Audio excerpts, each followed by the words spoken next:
ஓ! சரி. ஓம் வக்ரதுண்ட மகாகாய கோட்டி சூரிய சமப்பிரப நிர்விக்னம் குரு மே தேவ சர்வ காரியேஷு சர்வதா. ஓம். நம்ம இன்னைக்கு பற்றுதல், பற்று அதை பத்தி கொஞ்சம் பற்று அப்படின்னு ஒரு வார்த்தை. சமஸ்கிருதத்துல ராகம், ராக ராக ஒட்டிக்கொள்ளுதல், பற்றுதல், ராக. அதுக்கு எதிர்மாறா துவேஷம், வெறுப்பு, விலகுதல். பற்றுதல், விலகுதல் 2 சப்ஜெக்ட். ராக அப்படிங்கிற வார்த்தை இருக்கிறதுனால தான் வைராக்கியம் அப்படிங்கிற வார்த்தை இருக்கு. வைராக்கியம்னா நான் ராக, நான் துவேஷ. ராகமும் இல்லை, துவேஷமும் இல்லை. அந்த மாதிரி ஒரு நிலை. ஸோ ராக அப்படிங்கிற வார்த்தை தான். ஆனா தமிழ்ல பற்றுதல் அப்படிங்கிற வார்த்தை நல்ல அர்த்தத்துல இப்போ இந்த திருவள்ளுவருடைய பற்றற்ற பற்றற்றவருடைய தாளை பற்றுதல் அப்படின்னு ஒரு திருக்குறள் முதல்ல 2-3 திருக்குறள்ல ஒண்ணு இருக்கு. கடவுள் வழிபாடுல பற்றற்றார் பற்றுக பற்றற்றான் பற்றினை அப்பற்றை பற்றுக பற்று விடத்து. பற்றுவிடற்கு பற்றுக பற்று அப்படின்னு அது கெட்டியா பிடித்துக் கொள்ளுதல்ங்கிற அர்த்தத்துல இந்த பற்றுங்கிற வார்த்தை இருக்கு. அதனால ராகத்துக்கு கரெக்டான டிரான்ஸ்லேஷன் இல்லை பற்று அந்த அர்த்தத்துல இருக்கும்போது. ஆனா இதுவும் பற்றுதல் தான். பற்றுகிடல், ஒரு வஸ்துவை பிடிக்கல, ஒரு நபரை பற்றி கொள்ளுதல், அவர் ஒருத்தரே அப்படின்னு ஒரு கருத்தை பற்றுதல், இந்த மாதிரி ஒரு அட்டாச்மெண்ட். பற்றுதல் அப்படிங்கிற வார்த்தை அட்டாச்மெண்ட். அதுல எதிர்பார்ப்பு என்னன்னா பற்று வேண்டாம், ராக வேண்டாம் அப்படிங்கிற. ராக பற்றுதல் நம்மளை பிணைக்கும், நம்மளை கட்டி போடும். நேற்று ஒரு வீட்டுக்கு போயிருந்தேன். ஒரு அம்மா இறந்து போயிருந்தாரு. 8 நாளோ 10 நாளோ எங்க கிராமத்துல இந்த மக்கள் எல்லாம் அந்த டீ எஸ்டேட்டுக்கு வேலை செய்ய வந்தவங்க. ரொம்ப சாதாரண பின்னணி. ஆனா பல வகையான நம்பிக்கைகள். ஜோசியர்கள் கோவில்ல பூசை செய்யறவர் அவர்கள்லாம் அவரவர் தோன்றதெல்லாம் கத்து சொல்லி கொடுக்குறாங்க. அதனால பல வகையான நம்பிக்கைகள் இருக்கு. அவருக்கு அந்த இறந்த வீட்டுல பல இது இருந்தது.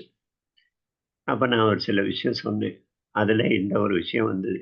வீட்டின் மேல், வீட்டுல இருக்கிற குடும்பத்தின் மேல், தான் புழங்கிய இடத்து மேல ஒரு பற்று இருக்கும். அதனால 10 நாள் சடங்குகள் எல்லாம் நடக்கிறது அப்படின்னு அதை பற்றி பேசும்போது சொன்னேன். அந்த ஆத்மா இங்கேயே பக்கத்திலேயே சுத்திட்டு இருக்கும், போக விருப்பம் இருக்கிறது இல்லை அப்படின்லாம் சொல்லி டிஸ்கஷன் ஆச்சு. அந்த மாதிரி பற்றுதல், ஒரு வீட்டை பற்றி, தான் வாழ்ந்த ஊரை பற்றி. என்னுடைய தம்பி சித்தப்பா பையன் கல்யாணம் ஆயிருந்தது புதுசா. அவனும் அவன் மனைவியும் ஒரு பக்கத்து வீடு நாக்பூர்ல ஊஞ்சல்ல உட்காந்து பேசுறாங்க. நான் மாடியில ஒரு ரூம்ல படுப்பேன். எனக்கு ராத்திரி 1:30 மணி வரைக்கும் அவங்களோட பேச்சு, பெரிய ஆர்கியூமெண்ட். இவன் நாக்பூர் தான் சிறந்த ஊரு அப்படின்னு இவன் பேசுறான். அவன் போபால்ங்கிற ஊர் மத்திய பிரதேசோட தலைநகர், அதுதான் சிறந்தது. அவளுக்கு அங்க 20 வருஷம் 24 வருஷம் வாழ்ந்திருக்கிறார். அந்த ஊரு அவளுக்கு. இவன் இங்கேயே வளர்ந்திருக்கிறான். எல்லாம் வேலை பண்ணிருக்கிறான். அவனுக்கு நாக்பூர் தான் இவனுக்கு ஊர். பற்று, ஒரு ஊரை பற்றி என்னுடையது அப்படின்னு பற்றி கொள்ளுதல், அட்டாச்மெண்ட் அப்படிங்கிறது சரியான டிரான்ஸ்லேஷன். அந்த ராகத்துக்கு ராகம் அட்டாச்மெண்ட். அட்டாச்மெண்ட்டுக்கு எதிர்ப்பதம் டிட்டாச்மெண்ட்னு இங்கிலீஷ்ல. டிட்டாச்மெண்ட் இல்லை. இங்க ராகத்துக்கு எதிர்ப்பதம் துவேஷம், வெறுப்பு. Like, dislike, north pole, south போல்.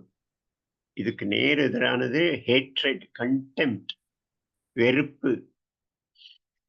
இப்போ இது 2ம் சமமானது அப்படின்னு நம்முடைய கருத்து. 2ம் சமமானது. ஒரு இந்த டைரக்ஷன்ல இருக்கிற ஃபோர்ஸ், இன்னொரு டைரக்ஷன்ல இருக்கிற ஃபோர்ஸ். அதுவும் ஃபோர்ஸ் தான். அதனால இது இல்லை அப்படின்னு சொன்னா, அது இல்லைங்கிறது நிச்சயம் இல்ல. நமக்கு பிடித்தது அப்படிங்கிறது இல்லாம இருக்கலாம். வெறுப்பு அப்படிங்கிறது இல்லாம இருக்கலாம். யார் மேலயும் வெறுப்பு இல்ல அப்படின்னு நம்ம சொல்லிக்கலாம். ஆனா இது இருக்க வாய்ப்பு இருக்கு. பற்று, விருப்பு, அட்டாச்மென்ட். அப்போ இது 2மே காம்ப்ளிமென்டரி. ஒண்ணே ஒண்ணு தான். அதனால இது 2த்தையும் விடணும். 2த்துக்கும் அப்பாற்பட்டு வரணும். அப்படிங்கிறது ஆன்மீகத்தில எதிர்பார்ப்பு. நமக்கும் பல வகையான பற்றுதல் இருக்கு. சின்ன குழந்தைகள்ல அந்த கோலி குண்டு மேல பற்று இருக்கும்.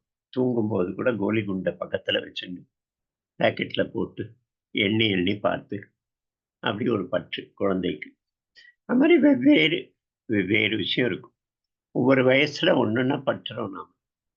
பற்று விடுறதில்ல. வெறும் பற்றுக்கான ஆப்ஜெக்ட் விட்டு போறது. கோலி குண்டுக்கு பதிலா பட்டம் வருது. பட்டத்துக்கு பதிலா வேற ஒண்ணு வருது. வேற ஒண்ணு பதிலா சினிமா வருது. சினிமா அப்படின்னு ஒண்ணொண்ணா மாறிட்டு போகுது.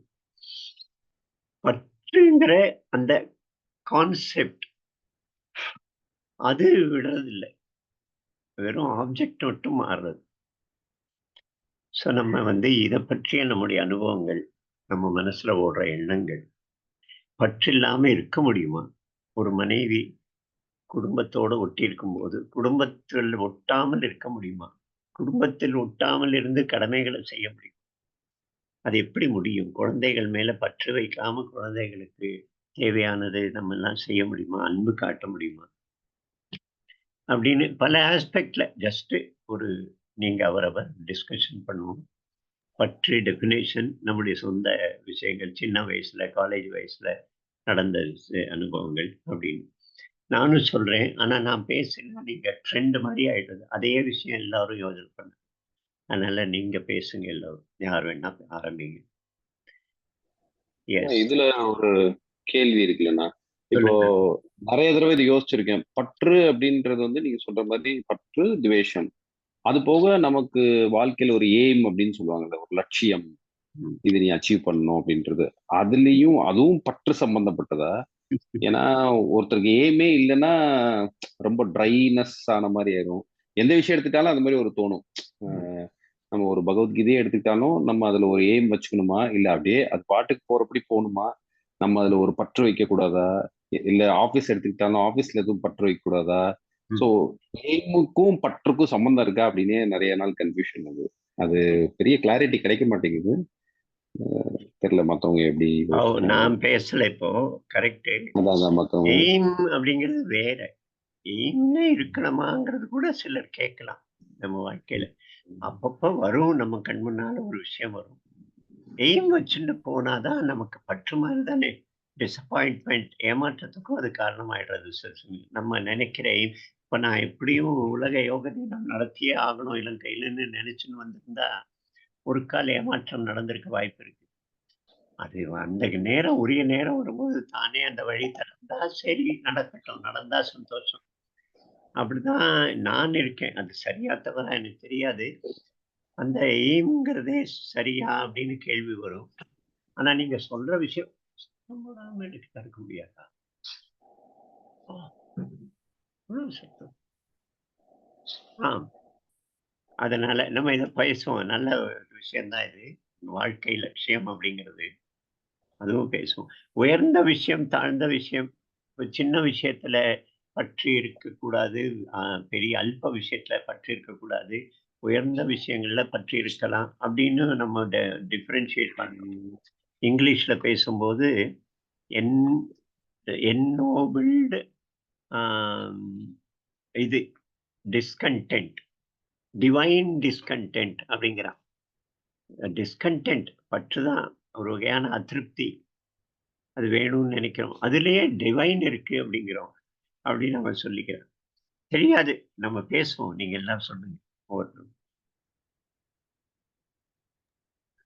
ஏன்பா தேசப்பற்று அப்படிங்கிற பதம் இருக்கு இல்லையா? தேசப்பற்று இஸ் பேட்ரியாட்டிசம். அத வந்து பாசிட்டிவ் நோட்ல சொல்றச்சே, அப்போ அந்த தேசத்து மேல நம்மளுக்கு ஆசை இருக்கறச்சே தான் அத ரட்சிக்கணும். யாரும் ஹானி பண்ணிடக்கூடாது அப்படிங்கிற ஒரு சோர்ஸ் அந்த அட்டாச்மெண்ட்னால தான் வரச்சே, அது எங்க வச்சா அது கரெக்ட் தானே அப்படின்னு தான் தோன்றுது சட்டுன்னு. அந்த ம். கான்டெக்ஸ்ட்ல யோசனை பண்ணி பார்க்கறச்சே அப்படி ம். தோன்றுது. ஸோ அதே மாதிரி சாத்விக விஷயம் ஒரே ஒரு நிமிஷம், நீ அடுத்தது அப்புறம் சொல்லு.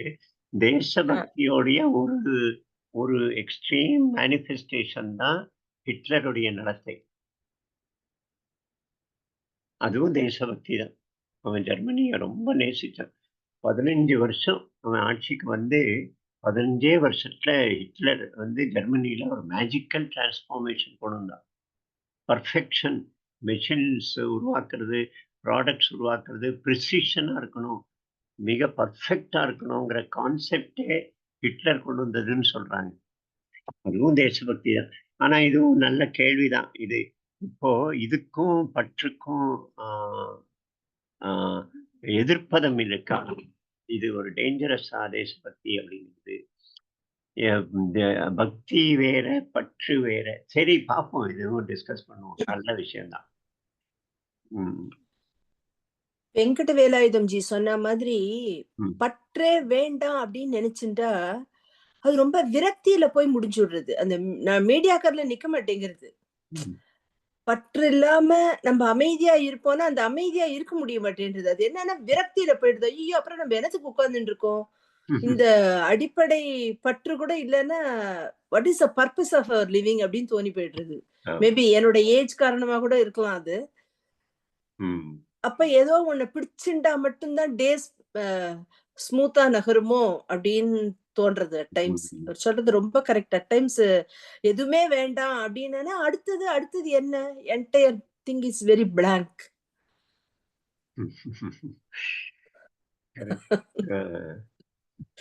பற்று இல்ல அதுக்கு முன்னாடி இருக்கிற ஸ்டேஜ் என்னன்னு புரிப்பட மாட்டேன்றது மனசுக்கு. பற்றுக்கு அப்புறம் ஒரு விரக்தி போயிடுறது.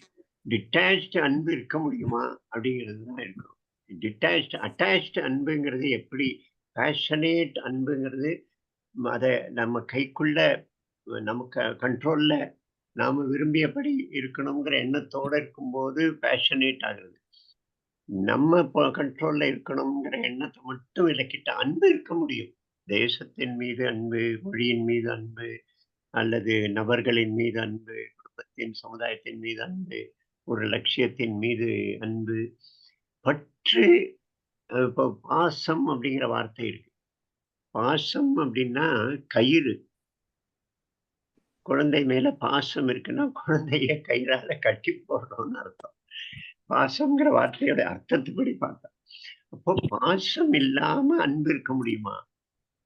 இதே எல்லா விஷயங்கள் மீதும் தேகப்பற்று, நம்ம தேகத்தின் மீது, நம்முடைய சரீரத்து மீது இருக்கிற விஷயம். சரீரத்து மீது பற்று அன்பு இல்லைன்னா நம்ம அலட்சியப்படுத்தினா நோய் வந்துடாதா?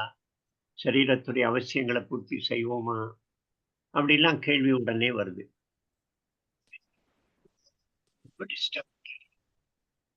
ஏதோ போன் இருக்கு.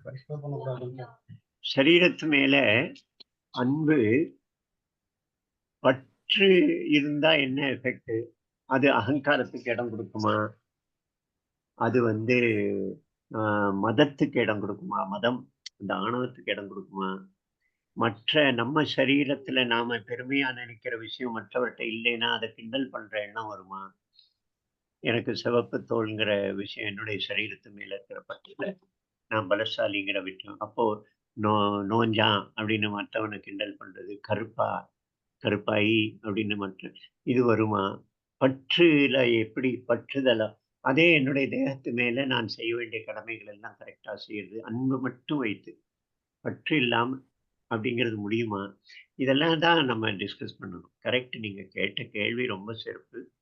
ஆனா இது நீங்க சொல்லணும் டிஸ்கஷன். உங்களுடைய அனுபவங்கள் இந்த மாதிரி ஏதாவது போராட்டம் நமக்குள்ள நடந்திருக்கா? முயற்சி பண்ணியிருக்கிறோமா? குழந்தை கல்யாணம் பண்ணிட்டு போயிடுறது, காதல் கல்யாணம், அப்பா அம்மாட்ட கேட்காம. அப்போ நம்ம மனசுல என்ன ஆறுது? கோபம் வருது. வெட்டி போடுற அளவுக்கு கூட கோபம் வருது. குழந்தைய வெட்டி போடுற அளவுக்கு நடந்திருக்கு. அந்த மாதிரிலாம் நம்ம நினைத்தபடி நடக்கலை அப்படிங்கும்போது நம்ம செய்ய வேண்டியதே சின்ன வயசுல என்ன செய்யும் அதை செய்யாம அப்புறம் இது நடந்த பிறகு என் குழந்தை 20 வருஷம் என்னோட இருந்தவ அப்படின்லாம் நம்ம நிறைய இதெல்லாம் நான் டீட்டெயிலில் நான் போக விரும்பலை. ஏன்னா நீங்க அப்புறம் அதே டைரக்ஷன்ல யோசனை பண்ணாங்க. சொல்லுங்க, நீங்க பேசுங்க எல்லாரும். பற்றுங்கிற ஆஸ்பெக்டை வச்சு பற்று, டிட்டாச்ட் அன்பு அப்படிங்கிற சொல்லுங்க யாரு? ஒண்ணும் இல்ல, நான் திருப்பி பேசுறேன். ஒண்ணும் இல்ல, ஒரு அனுபவம் அது எனக்கு ஞாபகம் வந்துச்சு. அது என்ன ஆகுதுன்னா, ஒரு சில விஷயங்கள் நீ சொல்றதுல இருந்து பற்று ஃபாஸ்டா போயிருது. அதுக்கு ஒரு எக்ஸ்பீரியன்ஸே நான் பண்ணியிருக்கேன். என்னன்னா, கல்யாணம் பண்ண புதுசுல பெங்களூர்ல இருக்கோம்.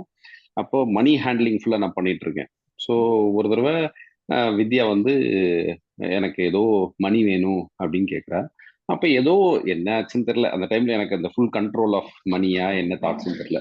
அப்போ அவளுக்கு கொடுக்கல அந்த காசு. ஆனா அடுத்த நாள் காலையில ரொம்ப ஃபீல் பண்ணி உட்காந்துருந்தா. என்னடா அப்படின் போது, நீங்க இப்படி பண்ணிட்டீங்க.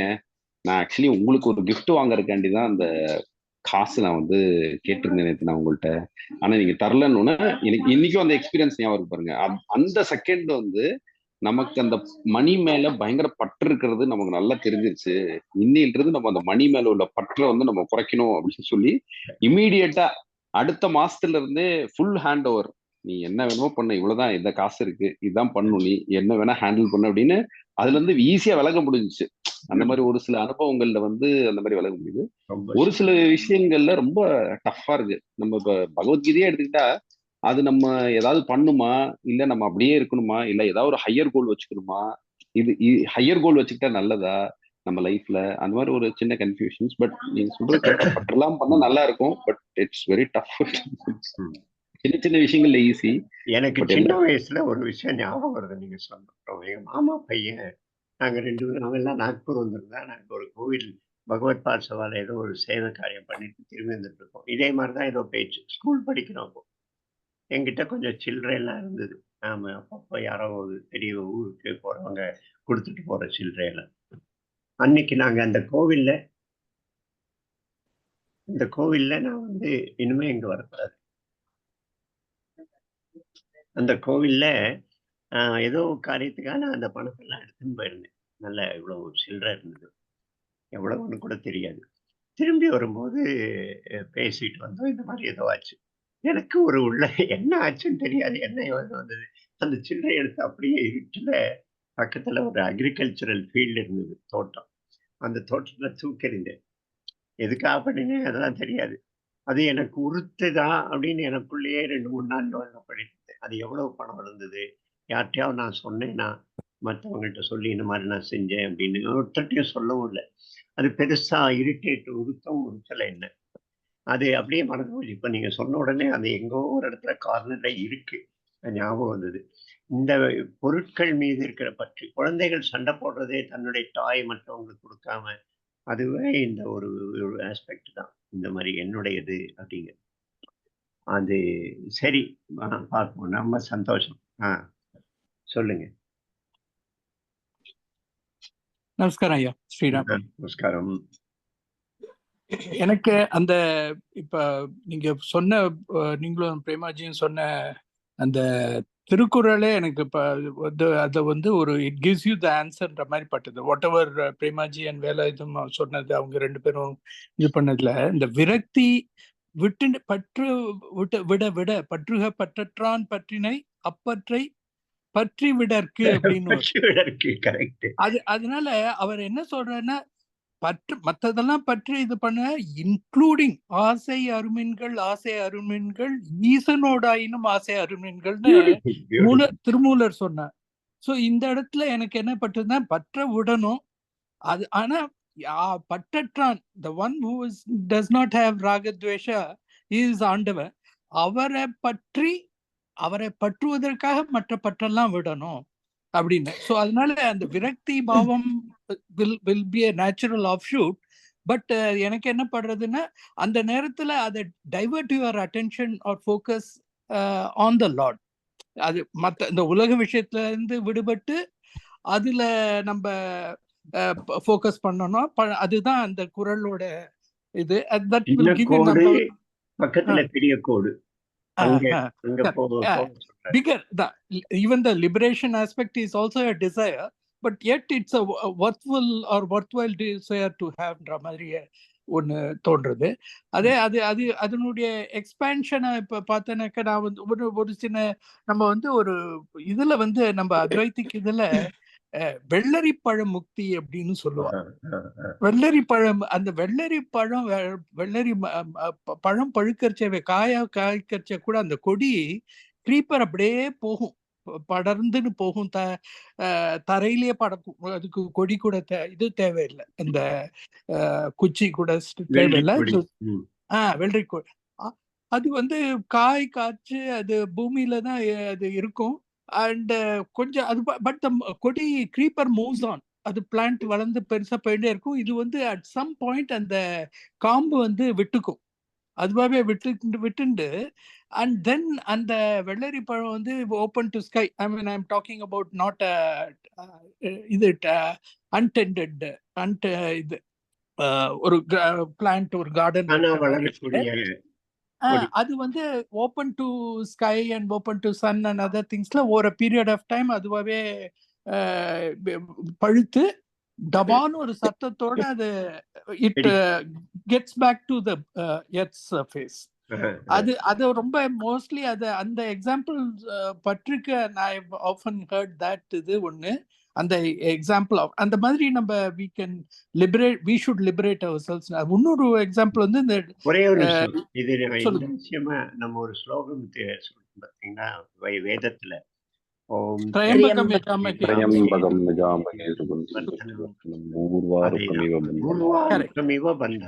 அவனை வெள்ளிப்பழம் போலவே அப்படின்னு சொல்றாரு. அந்த பந்தன்ல இருந்து முக்தி அடைந்து ஃபுல்லா பக்குவமாகி அது எப்படி கொடியிலிருந்து விலகுகிறதோ அப்படி விலகணும். நேத்து பிரேமா வந்து ஒரு கதை எழுதியிருந்தார். என்னுடைய பர்சனல் இதுல நம்ம கதை கேட்போம், அதுல எழுதியிருக்கலாம் அதையே. அதுல இந்த விஷயம் பெருமாச்சாரியர் சொன்னதா ஒரு கதையை எழுதி இதே விஷயம் இல்ல சொல்லுங்க.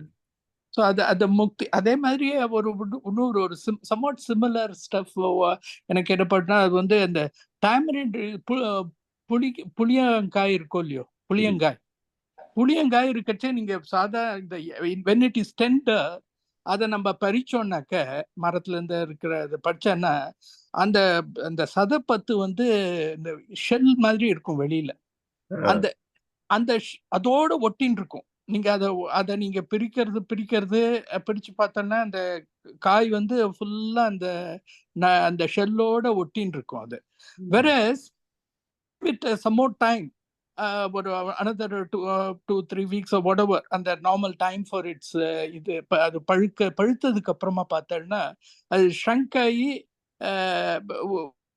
ஷெல்லுக்கும் அதுக்கும் கேப் இருக்கும். ஸோ நீங்க உடைச்சுட்ட ரொம்ப ஈஸியா அதை பீல் ஆஃப் பண்ணி அந்த புளிய பழத்தை எடுத்துட முடியும்.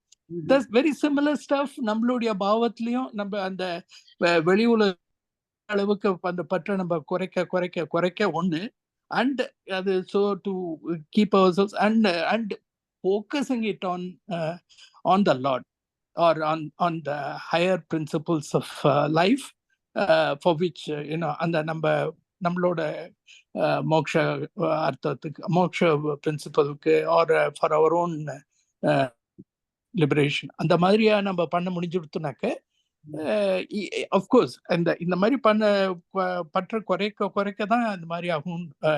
we can be eligible or we can இந்த மோட்சத்து ஆசை அது கூட ஒரு வகை பற்றுதான். நீங்க ராமகிருஷ்ண பரமஹம்சர் காளி மேல பற்று இருந்துதான், அது கூட தப்பு அப்படின்னு அவர் லாகிரி மகர்ஷி அவருடைய அந்த குரு வந்திருந்தார் அவரை பார்க்க.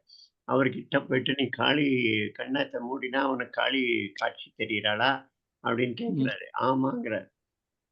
சரி கண்ணை மூடு, காளி கண்ணுக்கு முன்னால வரும்போது அவளை வெட்டிட வாழாதேங்கிறாரு. 2 தடவை முயற்சி பண்ணி 3 தடவை முயற்சி பண்றாரு, அவளால முடியல. அந்த ஒரு விக்கிரகத்தோட ஒரு ரூபத்தோட இருக்கிற அட்டாச்மெண்ட் கூட பற்றுங்கிறார் இவர். போனோம், அதையும் தாண்டி வரணும் அப்படிங்கிறாரு. அந்த நிர்விகல்ப சமாதியோடைய அனுபவம் வரும்போது அவர் அப்புறம் ராமகிருஷ்ண பரமஹம்சரே சொல்றாரு, நான் எப்படி குழந்தைத்தனமா அவர்கிட்ட கேட்டேன், நான் வாழை எப்படி உள்ள எடுத்துன்னு போவேன்னு கேட்டேன் அப்படிங்கிறாரு. அந்த காளி ரூபத்து மேல அவர் அப்புறம் அதை வெட்டிய பிறகு அவர் சமாதியில மயக்க போட்டு விழுந்து 3 நாள் அந்த நிலையில இருக்கிறாராம். அப்படி அது கூட ஒரு பற்றுங்கிறாரு. It is also a handicap, ஒரு கட்டு அப்படிங்கிறாரு.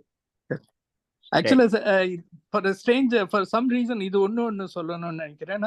இன்னைக்கு ஏதோ ஒரு இதை படிச்சிருந்தேன், ஏதோ ஒரு பிரபந்தத்துல ஒரு ஸ்லோகம் மாதிரி இருந்தது. அதை பார்த்திருந்தா அதுல வந்து ஒரு கோபிகை சொல்றாளாம், யசோதைட்ட சொல்றாளாம், நான் வந்து கிருஷ்ணர் வந்து எனக்கு இது தெரியல, திருவோண விரதங்கிற திருவோணம் கிருஷ்ணர் ரோஹிணின்னு சொல்லுவா, எனக்கு I'm not sure about it. But அதுல போட்டிருக்கிறது திருவோண விரதம் நான் 12 வாரம் பண்ணினேன்னா 12 முறை பண்ணினேன்.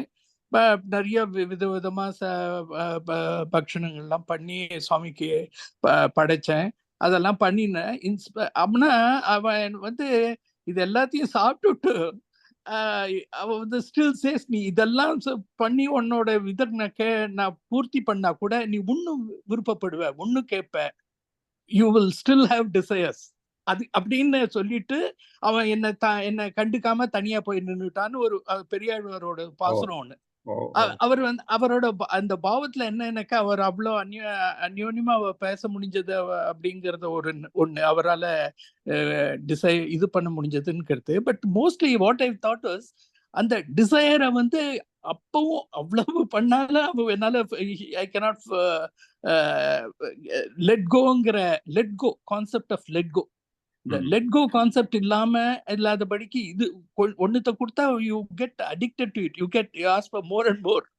அது ஒரு சாதாரணமா என்ன சொல்றோம், ஒரு நம்ம படிப்புல இருந்து ஆரம்பிச்சுட்டு அதுக்கு அடுத்து போவோம்னாக்க நல்ல காலேஜ் கிடைக்கணும், நல்ல இடம் கிடைக்கணும், அதுக்கப்புறமா வேலை, அந்த மாதிரி யூ கீப் ஆன் நம்மளோட own dialogues with the lord சொல்றேன்னா, அது அந்த various prayers that we keep on doing நம்மளோட லௌகிக வாழ்க்கையில பார்த்தோம்னா, அப்புறம் கல்யாணத்துக்கு அப்புறமா நல்ல குழந்தைகள், அவளோட அபிவிருத்தி, அப்புறம் இட்ஸ் எண்ட்லெஸ்.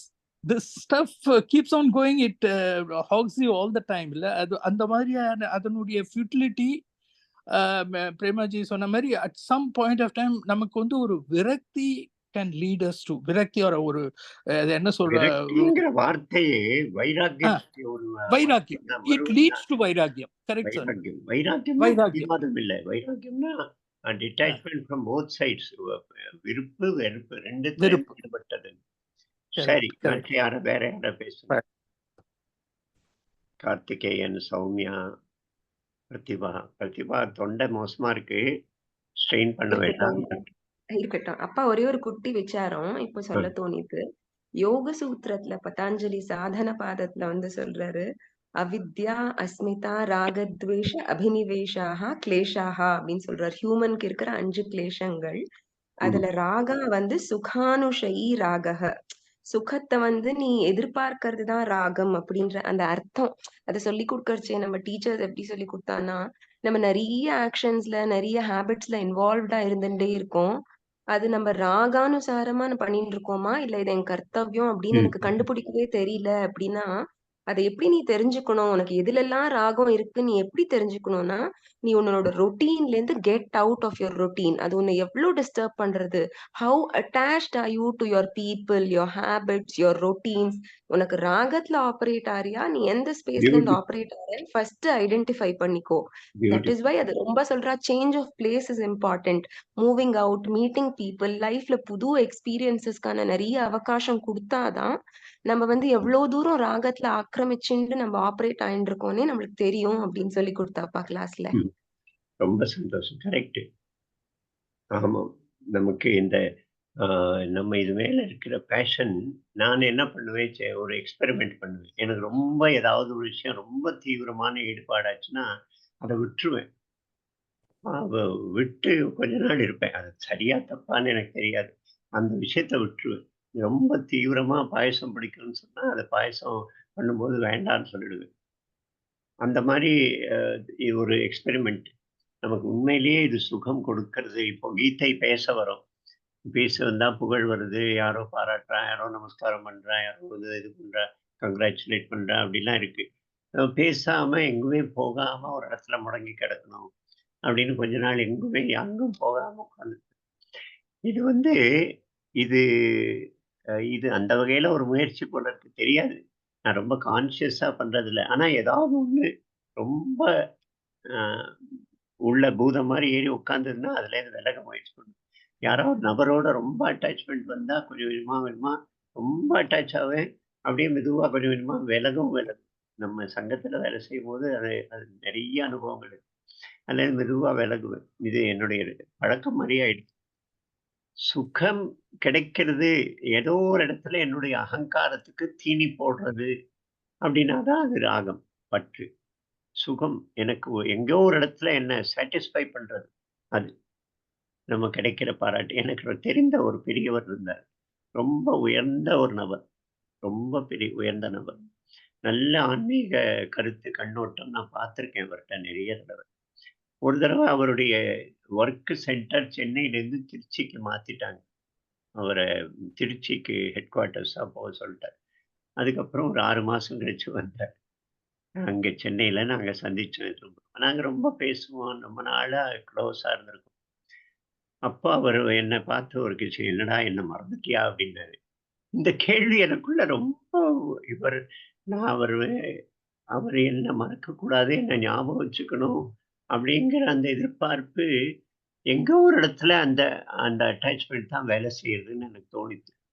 இது சென்டரோட அட்டாச்மெண்ட், இல்ல நபரோட அட்டாச்மெண்ட். "என்ன இப்பல்லாம் நீ கண்டுக்கிறதே இல்ல" அப்படின்னு சொல்லும்போதே அந்த அந்த விஷயம் தெரிகிறது. எனக்கு அது ரொம்ப நாள் என்ன டிஸ்டர்ப் பண்ணிச்சு அந்த கேள்வி. அது மாரி அந்த பற்றுங்கிற விஷயத்த புரிந்துக்கிறதே, நமக்கு எதுலெல்லாம் பற்று இருக்கு, எதுலெல்லாம் நாம ராகம் வச்சிருக்கிறோம். அதே மாரி எதுலெல்லாம் துவேஷம் வச்சிருக்கிறோம். நம்மள அறியாம கன்டெம்ப்ட் ஏதோ ஒரு கன்டெம்ப்ட் அதுலேருந்து விலகுற முயற்சி பண்றோம். அப்படிங்கிறது நம்ம நிச்சயமா இது ஆராய வேண்டிய ஒரு விஷயம். சரி, நீங்க சொல்லுங்க. வேற யாராவது பேசுங்க. குழந்தைகள் மேல பற்று, பாசம். சார் என்னோட பர்சனல் எக்ஸ்பீரியன்ஸ்ல உங்களுக்கு அட்டாச்மெண்ட்லாம் இருக்கலாம், தப்பு இல்ல. ஆனா ஒரு அப்சஷன் மாறக்கூடாது. ஆ. அவ்வளவு இருந்தா போதும் அப்படின்னு நான் நினைக்கிறேன். அதாவது வந்து ஒரு ப்ரொமோஷன் வேணும் அப்படிங்கிறோம். திரும்ப திரும்ப ஆபீஸ் எக்ஸாம்பிள் தான் கொடுக்குறேன். ஆனா அது மேல ஒரு அப்சஷன் வந்து கோவச்சுக்கிட்டு ரிசைன் பண்ணிட்டு சண்டை போட்டுட்டு கரெக்ட். அது இந்த பகவத்கீதையில சொல்ற மாதிரி தான். ரிசல்ட் வந்து உங்களால கண்ட்ரோல் பண்ண முடியாது. உங்களோட வேலையை நீங்க அட்டாச்மெண்ட் இல்லைன்னா உங்களால அந்த டியூட்டியை கரெக்டா செய்ய முடியாதுன்னு எனக்கு தோணும். அட்டாச்மெண்ட் இருக்குன்னு, ஆனா அப்சஷன் அளவுக்கு இருக்கக்கூடாது. அது நம்ம வேலை பேஷன். செய்யறோம், முடிச்சிட்டோம், அவ்வளவுதான். ம். ஆனா அப்படி இருக்க முடியுமா? அப்படி வேலை செஞ்சு டிட்டாச் ஆனா, அவரால ஃபுல் எனர்ஜி, ஃபுல் தன்கிட்ட இருக்கிற 100% கொடுக்க முடியுமா அந்த வேலைக்கு? பேஷன் இருந்தா தானே கொடுக்க முடியும் அப்படின்னு சொல்றாங்க நிறைய பேரு.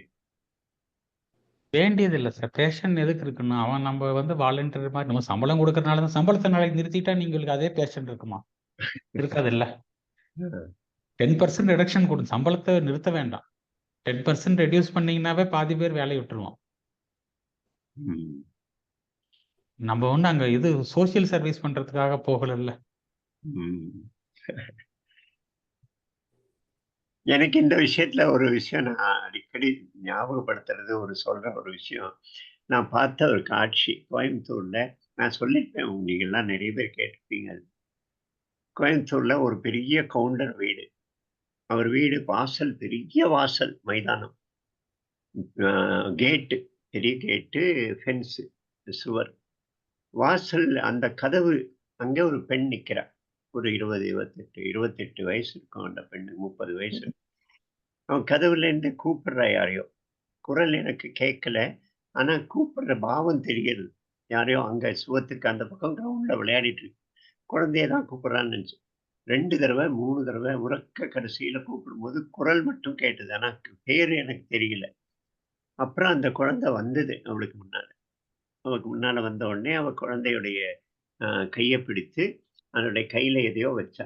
எனக்கு என்ன வச்சான்னு இல்ல. ஆனா ஏதோ குடுக்குறா அந்த குழந்தைக்காக அப்படின்னு மட்டும் தெரிஞ்சது. "நீ கூப்பிட்ட நான் வந்தேன். உன் மேல இருக்கிற மரியாதைக்கு.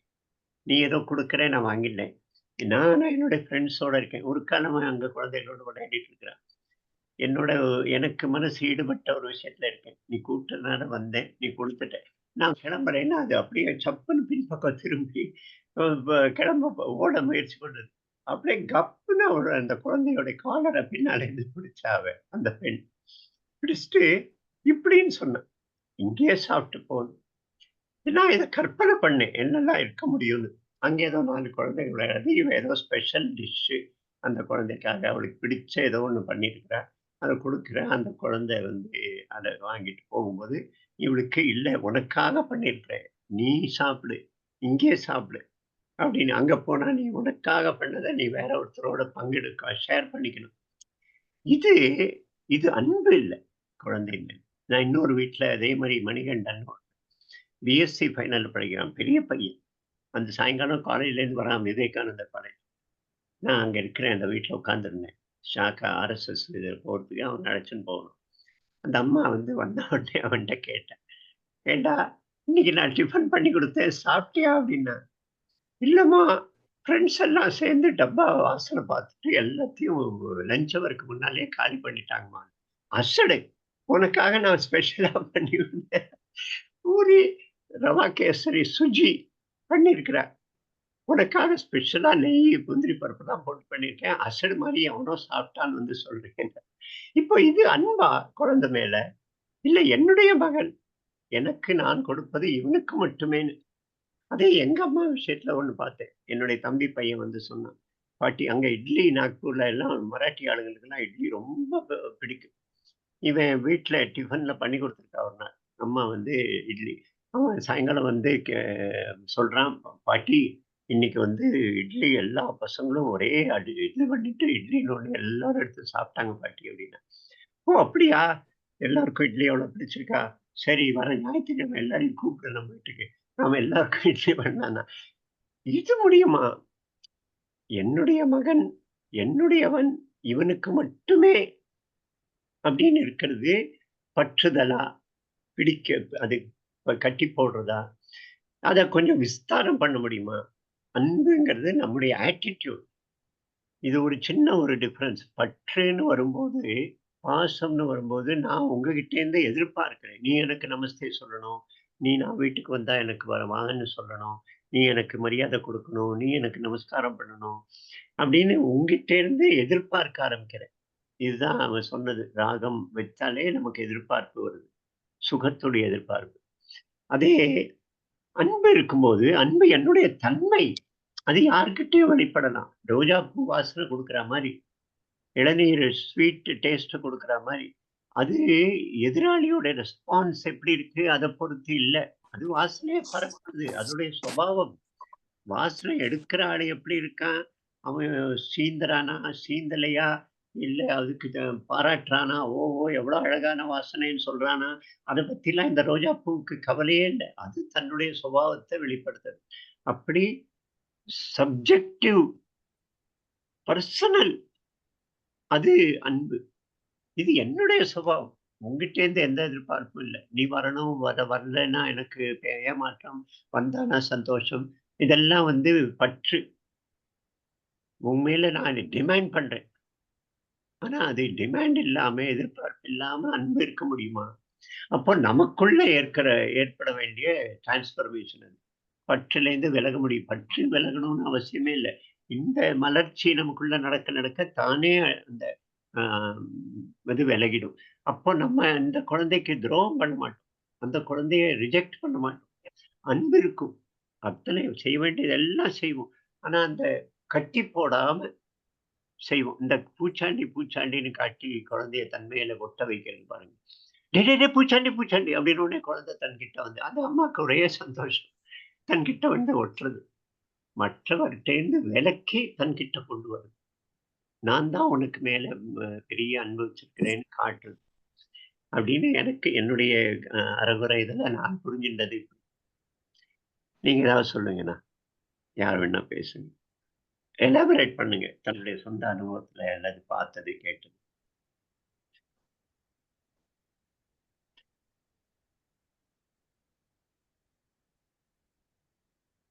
கணேஷ் வந்திருக்கீங்க நீங்க, அமெரிக்கா கணேஷ். நான் கேட்டுட்டு இருக்கேன் ரசிச்சு. நீங்க அந்த ஸ்கூல் அந்த சின்ன பசங்களுக்கு கொடுக்கறது சொல்லும் போது எனக்கு ஞாபகம் வந்தது. எங்க ஸ்கூல்ல நாங்க புரோட்டா மெஸ் வச்சிருந்தனால புரோட்டா கொண்டு போவேன். எனக்கு அது ரொம்ப சாதாரணம் டெய்லி சாப்பிட்றனால. ஆனா எங்க ஸ்கூல் பசங்களுக்கு அது ஒரு பெரிய அடிச்சுப்பாங்க அந்த பரோட்டாக்கெல்லாம். ம். அப்ப எனக்கு அந்த ரோஹித் ஞாபகம் வந்து அந்த ரோஹித் வீட்ல வந்து அவனுக்கு பார்த்து பார்த்து முந்திரிலாம் போட்டு பண்ணி குடுப்பாங்க டிஃபன். ஆனா வந்து அவன் அத சாப்பிடவே மாட்டான்.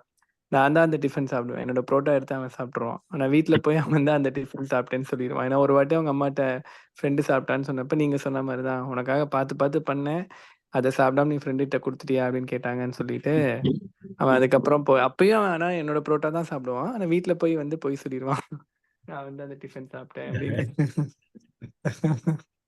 அது தப்பில்ல. அதுவும் கண்டம் பண்ற விஷயம் இல்ல. அது ஒரு அழகு. அம்மாக்கு தன் குழந்தை ஆமா. அதுவும் அழகுதான். ம்.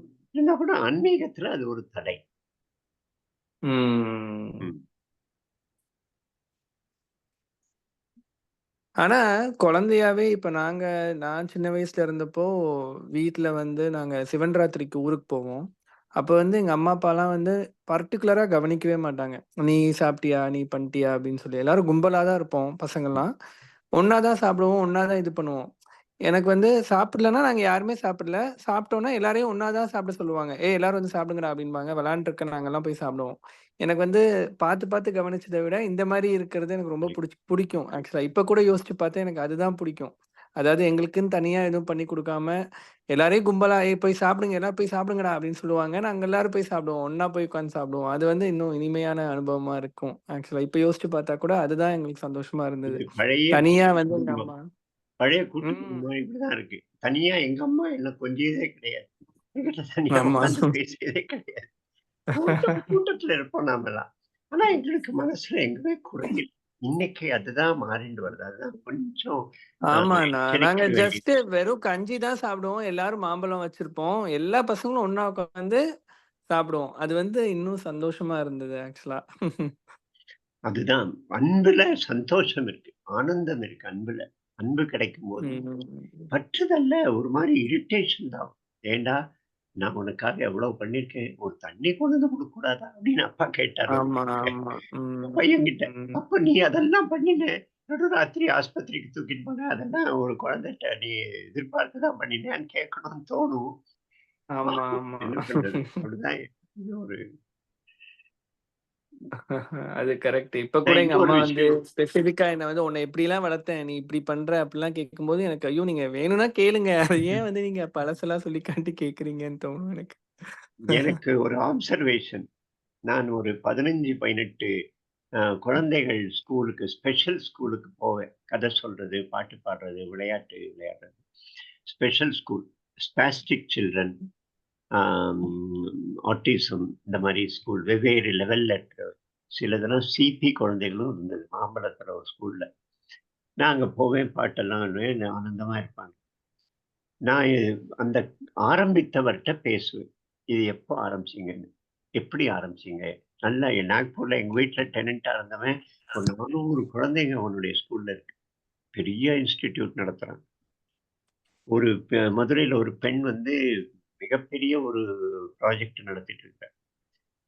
இப்படி செய்யறதுக்கு உங்களுக்கு எப்படி இன்ஸ்பிரேஷன்? எப்படி ஆரம்பிச்சீங்கன்னு கேட்டா, 99% கேஸ்ல அவருக்கே இந்த மாரி ஒரு குழந்தை பிறக்குது. அப்போ அவருக்கு அந்த மாரி குழந்தை இருக்கும்போது 2 வகையான ரியாக்ஷன் இருக்கு. ஒண்ணு வெட்கப்பட்டு, சங்கோச்சப்பட்டு அந்த குழந்தை வந்து தனக்கு தன்னுடைய பேருக்கு, தன்னுடைய புகழுக்கு தடைன்னு நினைச்சு ஒரு மாரி ஒரு கன்டெம்ப்ட் வளர்க்கலாம். அல்லது அந்த குழந்தைக்கு ஸ்பெஷலா கவனித்து அதுக்கு தேவையானதெல்லாம் பூர்த்தி பண்ணி, அது மட்டுமே உலகம்னு வாழலாம். ஆனா 3வது ஒரு ஆப்ஷன் இருக்கு. அந்த தன்னுடைய அந்த அட்டாச்மென்ட்ட விரிவுபடுத்துதல். ஒரு குழந்தையோட இருக்கிற அட்டாச்மென்ட்ட விரித்தல். எக்ஸ்பான்ஷன். அப்படி எக்ஸ்பேண்ட் பண்ணி விரித்து, அதே மாரி இருக்கிற குழந்தைகள் 10 பக்கத்து வீட்ல, அந்த வீட்ல அங்க இருக்கிற குழந்தைகள் 5, 10 பேர பத்தி கவலைப்பட்டு, அந்த அம்மா, அப்பாக்களுக்கு இந்த குழந்தைய நம்ம எப்படி டீல் பண்ண முடியும்? எப்படி அதோட நடக்கணும்? அப்படிங்கிற விஷயம் சொல்லிக் குடுத்து, மெதுவா அந்த ஸ்கூல் டெவலப் ஆகுது. நான் பார்த்த அத்தன ஸ்கூலும் இந்த மாரி அவங்க வீட்ல எக்ஸ்பான்ஷன் பற்றுதல் விலக்க வேண்டாம். பற்ற வந்து கொஞ்சம் எக்ஸ்பேண்ட் பண்ணி நெறைய பேர் மேல அதே அன்ப செலுத்த முடியும். அதே நெறைய பேருக்கு அந்த அந்த எமோஷன நம்ம உபயோகப்படுத்தப்படுத்த மெதுவா எக்ஸ்பேண்ட் ஆக ஆக அது தானே பற்று ராகம்லேருந்து அன்பா மாறதுக்கான வாய்ப்பு உண்டு. சரி. இந்த திரௌபதியோட அனுபவமும் அப்படிதானே சொல்லுவாங்க. கிருஷ்ணர் வந்து அந்த இதுல தோத்துட்டு வந்தோடனே ரொம்ப வெறுப்புல அவங்கள பழி வாங்கியே ஆகணும் அப்படின்னு பயங்கரமா ஒரு அழுகை பிளஸ் கோபம் வெறி எல்லாமே இருக்கும்போது அவர் கேட்கிற கேள்வி அவங்கள மாத்துது இல்ல. நீ வந்து இப்படி யோசிச்சு பாரு, ஒரு ராணி உனக்கே இந்த நிலைமை அப்படின்னா இந்த நாட்டுல உள்ள மத்த பெண்களுடைய நிலைமையெல்லாம் கொஞ்சம் யோசிச்சு பாரு. அப்போ உன்னுடைய அந்த கருத்தே வந்து எக்ஸ்பேண்ட் ஆகணும். அவங்க எல்லாரையும் நான் எப்படி ப்ரொடெக்ட் பண்றது? எனக்கே இந்த நிலைமை, அப்ப அவங்க எல்லாம் என்ன என் மாத்திரத்துக்கு அதை அவங்களெல்லாம் ப்ரொடெக்ட் பண்றதுக்கு என்ன பண்ணும் அப்படின்னு போது அந்த ஒரு எக்ஸ்பான்ஷனே கிடைக்குது திரௌபதி. இப்படி நீங்க அது மகாபாரதத்தில் இருக்கு. அப்படியா? மகாபாரதத்துல சொல்லுவாங்க நான் வந்து கிருஷ்ணருடைய எனக்கு நீங்க திரௌபதினோடனே வேற ஒரு விஷயம் ஞாபகம் வந்தது. அஸ்வத்தாமா இவளுடைய 5 குழந்தைகளையும் கொண்டுடுறான். பீமனும் அர்ஜுனனும் கோபத்தோட போய் அஸ்வத்தாமா பிடிச்சிட்டு வராங்க. பிடிச்சிட்டு வந்தப்புறம் திரௌபதி முன்னால் நிறுத்தி நீ சொல்லு இவனுக்கு என்ன தண்டனை கொடுக்கணும், தலையை சீவனமா என்ன பண்ணணும். அப்போ திரௌபதி இதே எக்ஸ்பேன்ஷனை காட்டுற. நான் அனுபவிச்சிட்டேன் ஒரு அம்மாவுக்கு தன் குழந்தைகள் செத்து போற விஷயம் எவ்வளவு இதுவானது அப்படின்னு நான் அனுபவிச்சேன். அந்த அனுபவம் இன்னொரு அம்மாவுக்கு கிடைக்க வேண்டாம், அவளை விட்டுருங்க அவனை அப்படிங்கிறாளாம். அது எனக்கு அந்த அந்த அந்த அது ஒரு மொமெண்டஸ் எக்ஸ்பேன்ஷன்.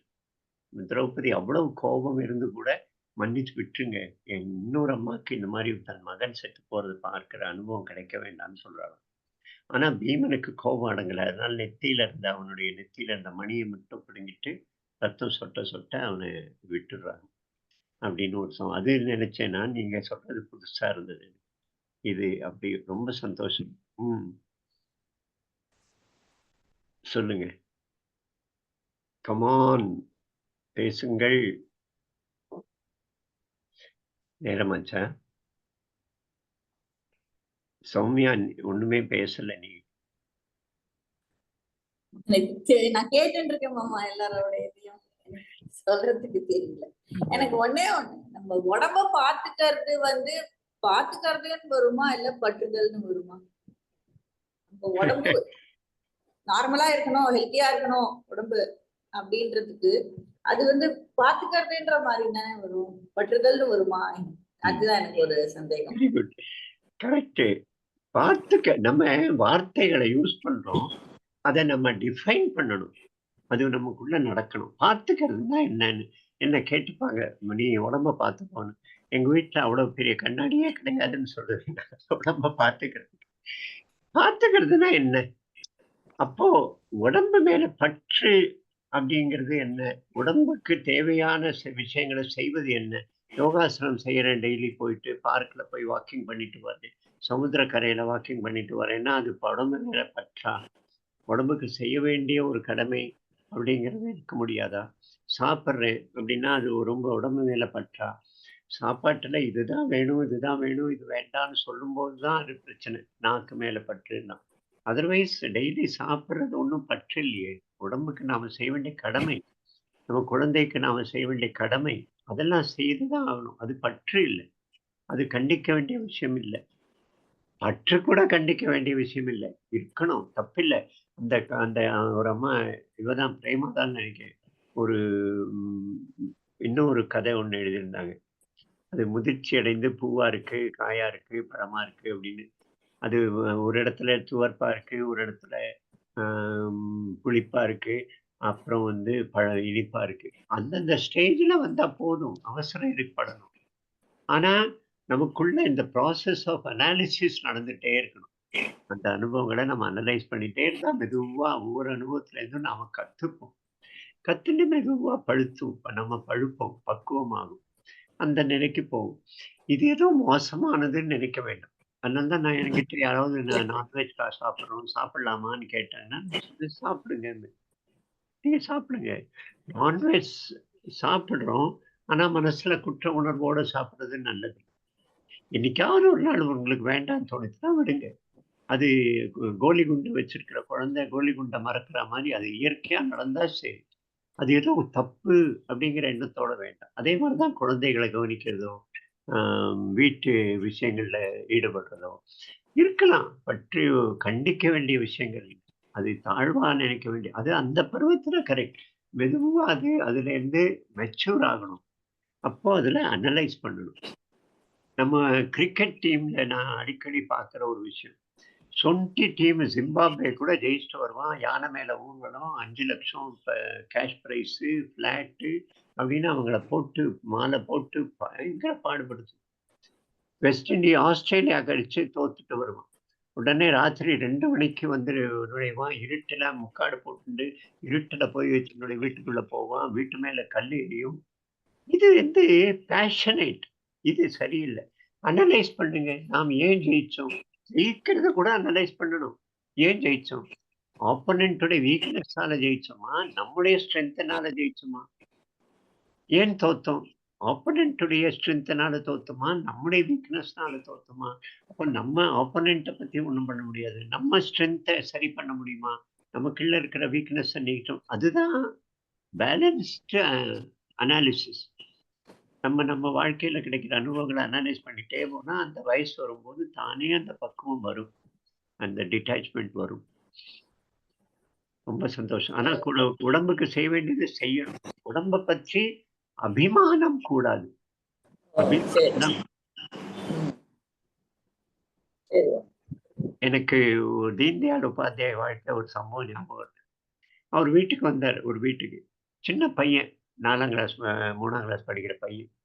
நம்ம எல்லாம் குழந்தைகிட்ட பேசுவோம். அவங்களோட ஃப்ரெண்ட்ஷிப் பண்ணுவோம், முயற்சி பண்ணுவோம். நான் வீட்டுக்கு போனேன். சகஜமா நம்ம பெரியவங்களோட பேசலாம், பெரிய பெரிய விஷயம் பேசுவோம். நாட்டுப்பற்று, மோடி, நரேந்திர மோடி அது இதுன்னு.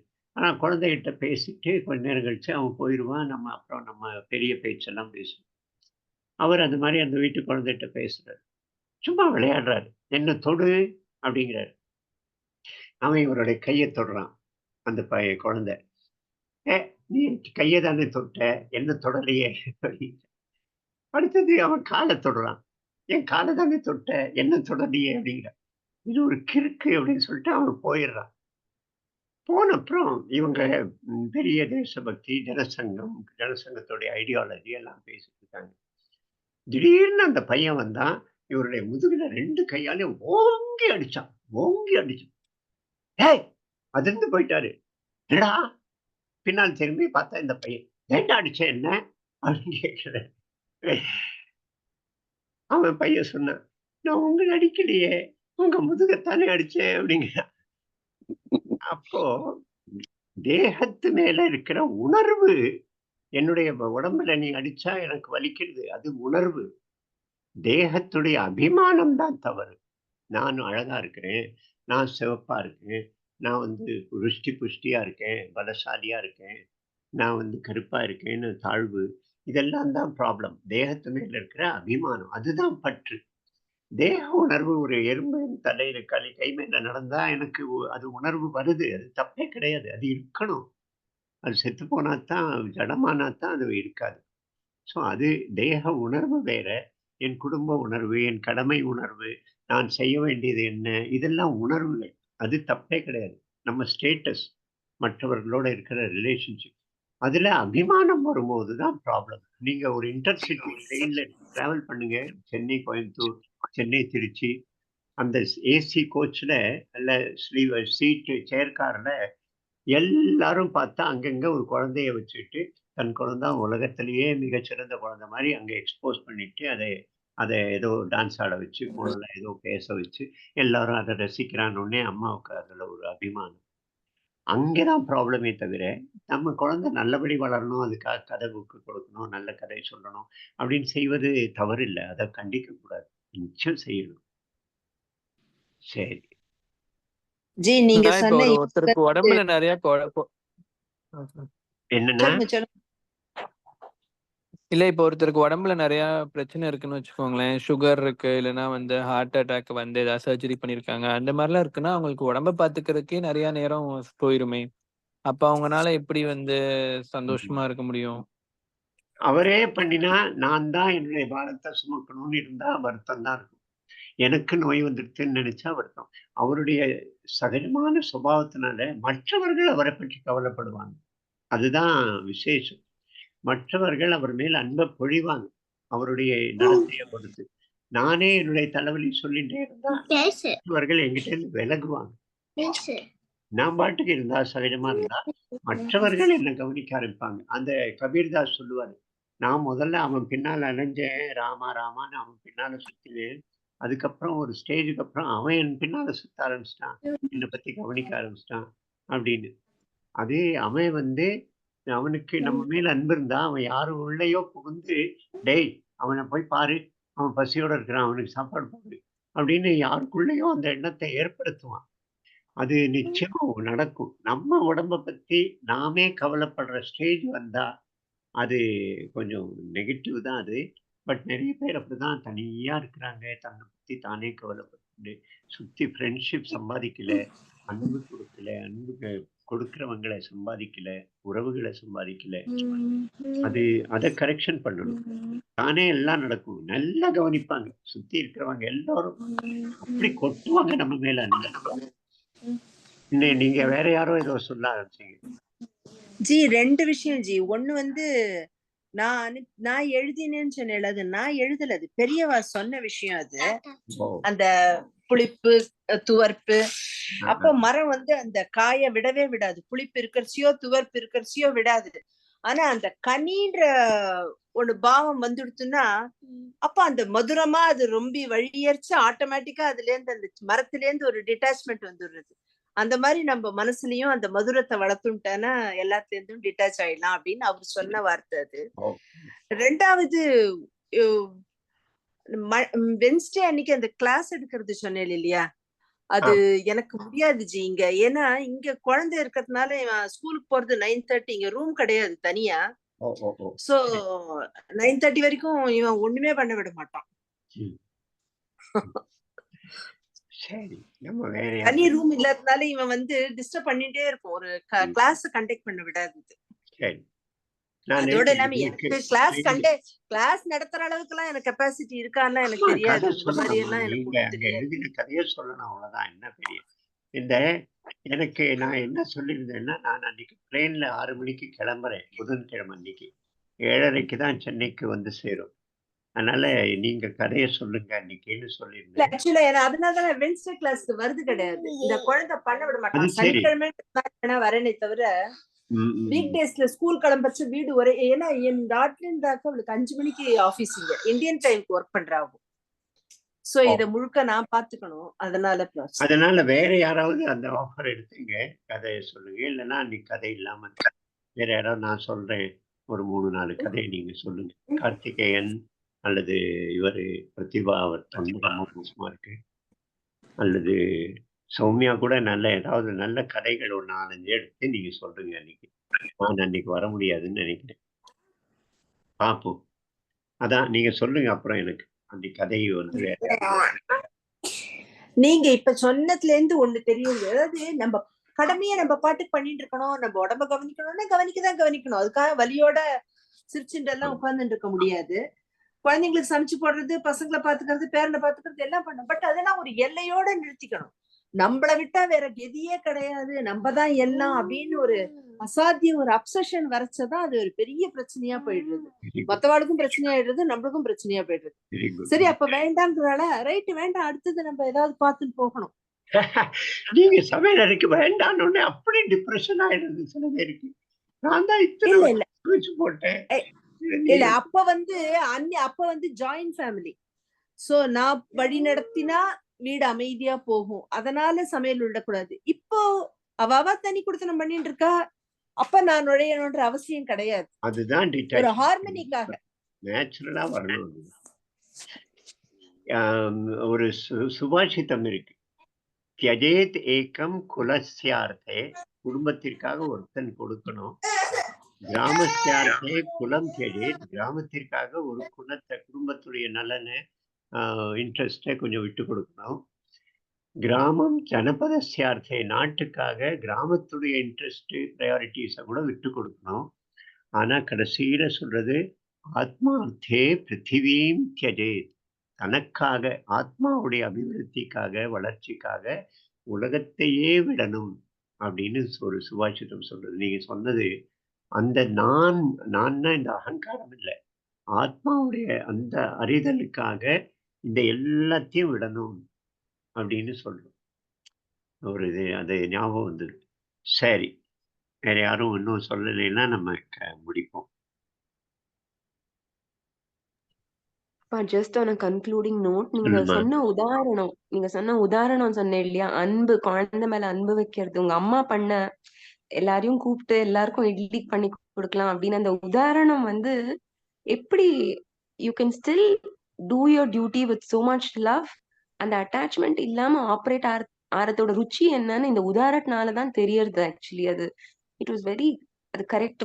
இப்படி கைடு பண்ணாதான் நம்ம ஆப்ரேட் ஆகலாம், அட்டாச் ஆகாமையும் அப்படின்னே தோணுறது. இல்லைன்னா இன்செக்யூர் ஆகுது. நான் அட்டாச்சா இல்லைன்னா நான் வந்து நான் ஆப்ரேட்டிவ் ஆயிடுவேன், நான் ஃபங்க்ஷன் ஆயிடுவேன், லைஃப்ல சுவாரஸ்யமே இருக்காது, நம்ம வி வில் பி லாஸ்ட் இன் லைஃப்னு ஒரு சென்ஸ் ஆஃப் இன்செக்யூரிட்டி வருது.